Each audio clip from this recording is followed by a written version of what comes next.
Alright guys, Frostbite back with you again.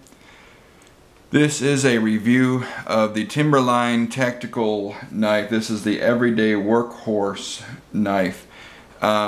This knife I got for free with the purchase of the Gatco sharpening system that I just reviewed. This knife they had at the table for $40, and actually on their website it's for sale for $40. I've seen it elsewhere online for like $28, $25, $30. So it's kind of a budget folding knife. The box is really nice. Kind of a thick pressed cardboard box. It says Timberline Tactical on it. Inside is the knife. I chose this coloration versus the black. I kind of like this, a little bit unique. This is it. This is a G10 handle. As you can see, hollow pillar construction.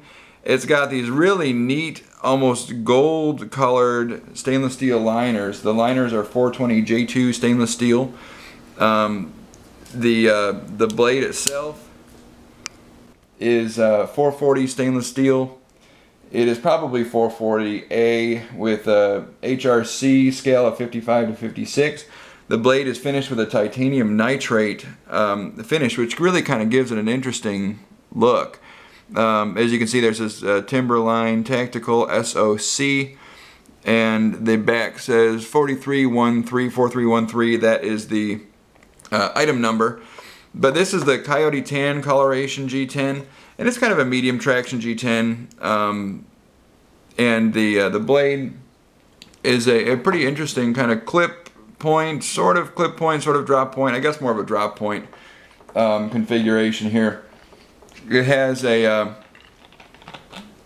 ambidextrous thumb stud that works well. You can get a good purchase on it. It has some jimping here along the back, actually kind of grooved into the liners. No jimping on the spine of the blade at all. And it's got a decent little finger choil here with some jimping on the liner lock. This is a liner lock knife, like I said. The clip can be positioned for it's just tip up carry, which is cool with me, and left or right hand side. So this is a fully ambidextrous knife, which is nice. Let's see, some bad points to this knife is the pivot point is not adjustable, at least not with any tools I have. So that kind of sucks. Deployment is pretty smooth, pretty fast. I like that. And the blade coloration, just that texturing on the blade is really cool. And I'll get a close-up of that too. But the blade is really neat texturing. It almost looks like snakeskin or something kind of exotic. I don't know how well that will hold up to hard use. I really haven't used this knife. I've kind of kept it in the box. I'm just kind of unimpressed with it, but I got it for free with the knife sharpening system, which ended up sucking as well. So I don't know, kind of a lose-lose here. But the handle length is 4.5 inches. The blade length is 3.25 inches, and the total weight is 4.8 ounces. So it's kind of a medium weight, kind of on the heavier side, but not terrible. Decent for carry.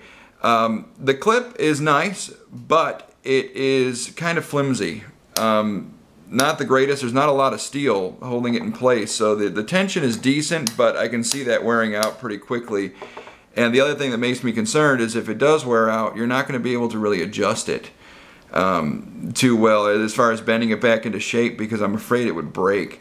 Kind of weak there. But the knife itself is pretty nice. I mean, the construction feels good. The G10 is, like I said, kind of a medium traction. Feels pretty good in the hand. It's got a pretty nice palm swell here. Just, you know, an average budget folder. Would I recommend it for anybody? I don't know. I can't say that I would. I can't say that it's worth the money that they're asking for. $40 seems a little much. Maybe $25 seems pretty fair.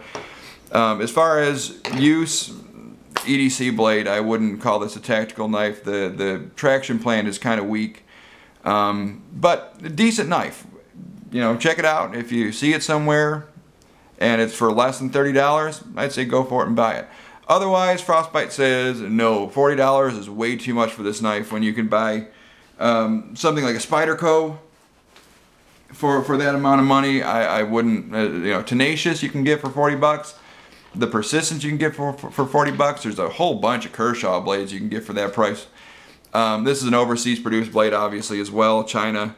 440 stainless steel. I think 8CR13 MOV is a superior steel to this.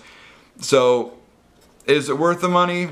Maybe for 25, 30 bucks at most, maybe. If you like the coloring, I like the desert tan, I like the blade texturing and the blade color, blade coating is cool. But for anything more than that, absolutely not. Frostbite says no. So that is my review of the Timberline Tactical SOC Everyday Workhorse Knife.